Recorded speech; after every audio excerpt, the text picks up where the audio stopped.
ও ফিরে চলে আসলো। যমরাজকে বললো আমরা তো ওর ধারের কাছেই আমরা যেতে পারলাম না, আমরা কি করে ওর প্রাণটা আনবো, আমরা কি করে? বল তাই নাকি, আমি যাচ্ছি। এখন যমরাজ নিজে আসলেন। যমরাজের কাছে একটা কাল পাস থাকে, চাবুকের মতো একটা অস্ত্র থাকে, চাবুক দিয়ে প্রাণটাকে কেড়ে নেয়। তো যেই ছেলেটা দেখলো যে যমরাজ আসছে, ও শিবলিংটাকে জড়িয়ে ধরলো। যমরাজ তো রেগেছিলেন, বলে না রাগে মাথায় বুদ্ধিটা কমে যায়। যমরাজ যে কাল পাসটা চালালেন, শিবলিঙ্গ শুদ্ধই ওর ওই কাল পাস দিয়ে বেঁধে দিল। যমরাজ যে শিবলিঙ্গে শুদ্ধ বাঁধা হলো, শিবজি তো এমনি খুব রাগী, উনি ওই শিবলিঙ্গ থেকে প্রকট হলেন। শিবলিঙ্গ থেকে প্রকট হয়ে যমরাজকে এক লাথি মারলেন, যমরাজই মরে গেল। এখন দেখেন, যমরাজ যদি মারা যায় তাহলে কি সবাই তো, আর তো মৃত্যুটাই মেরে গেল। যে অন্যকে মারবে সেই মৃত্যুটাকে শিবজি মেরে ফেললেন। তারপর ওই ছেলেটাকে অমরত্বের বল দিলেন যে তোমাকে কেউ মারতে পারবে না। আর ওই যমরাজকে ব্রহ্মা বিষ্ণু সব চলে আসছে, যে বল তো চলতে পারে না, সৃষ্টি চলতে পারে না, মরতে তো হবেই। আর এই মৃত্যুকেই যদি মেরে ফেলেন তাহলে সৃষ্টিটা চলবে কি করে? তখন শিব ঠাকুরকে বলে ওই যমরাজকে আবার জীবন দানটা শিব ঠাকুর করলেন। মানে শিবজিকে খুশি করা খুব সহজ, খুব সহজে খুশি হয়ে যায়। খুব অল্পতে খালি ভক্তিটা মন থেকে ভক্তি করলে শিব ঠাকুর প্রসন্ন হয়ে যায়। একটা অসুর খুব ভক্তি করছিল, শিব ঠাকুর বললো কি চাই? বলে আমি যার মাথার করে হাত দিব সেই জন্য ভস্য হয়ে যায়। বলো তথাস্তু। এরপরে অসুরটা শিবজির পিছিয়ে পিছিয়ে দৌড়াচ্ছে যে শিব ঠাকুরের মাথায় হাতটা দিব।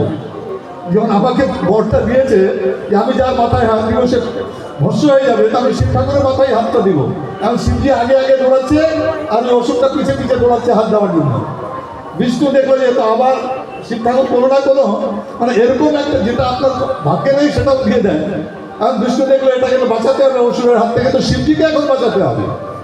তখন বিষ্ণু ভগবান একটা সুন্দর নর্তকী যে নাচ করে, তার একটা খুব সুন্দর নর্তকীর একটা রূপ ধারণ করে উনি মাঝখানে রাস্তায় দাঁড়িয়ে নাচতে শুরু করলেন। অসুর দেখে একটু দাঁড়িয়ে গেল, দেখলো যে নাচ একটা সুন্দর নর্তকী নাচছে, ও নাচতে শুরু করেছে।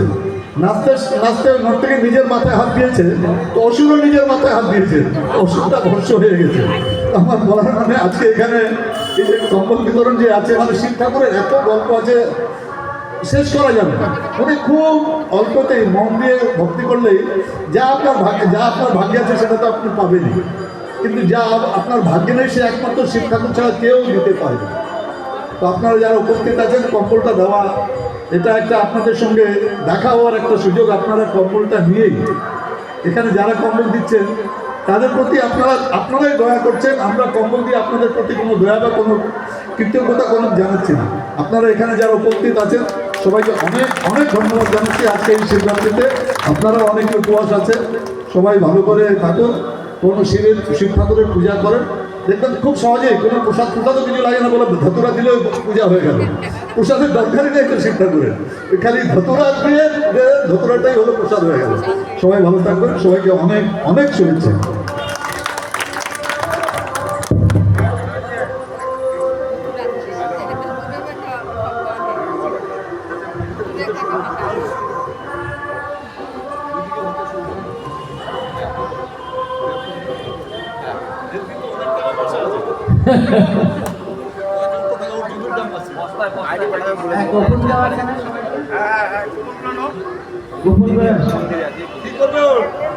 তোমার তো নিজেরই অনেক টাকা পয়সা আছে।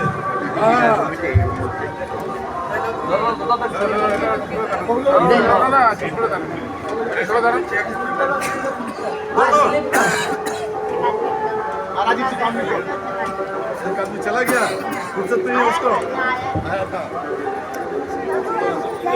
हाँ जाओ जाओ जाओ।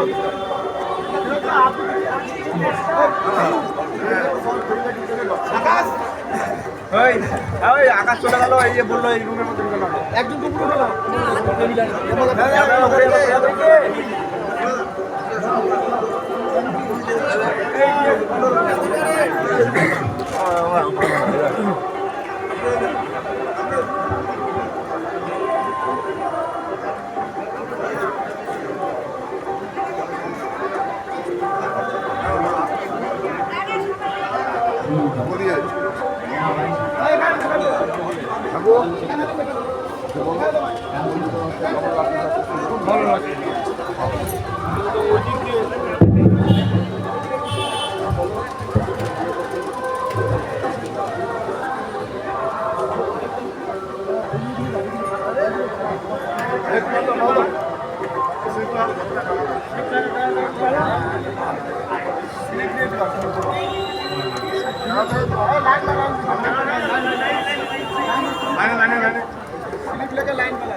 ভাই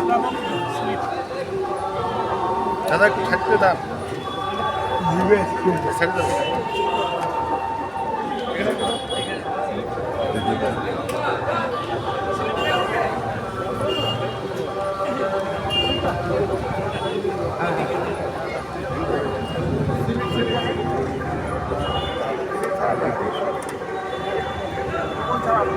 ঠিক আছে মোবাইলটা বন্ধ হয়েছে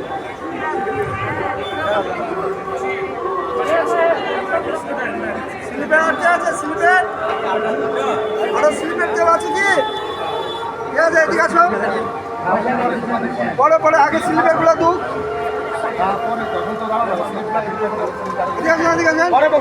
স্লিপের যারা আছেন দেন এই চলে যান স্লিপের যারা যারা নিয়ে এগিয়ে আসুন। আর স্লিপের কেউ আছে কি ওই আকাশ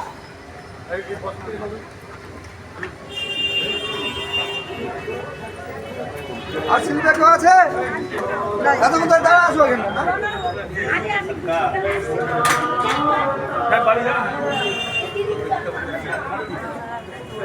मार्च में इलेक्शन घोषित कर दिया अप्रैल में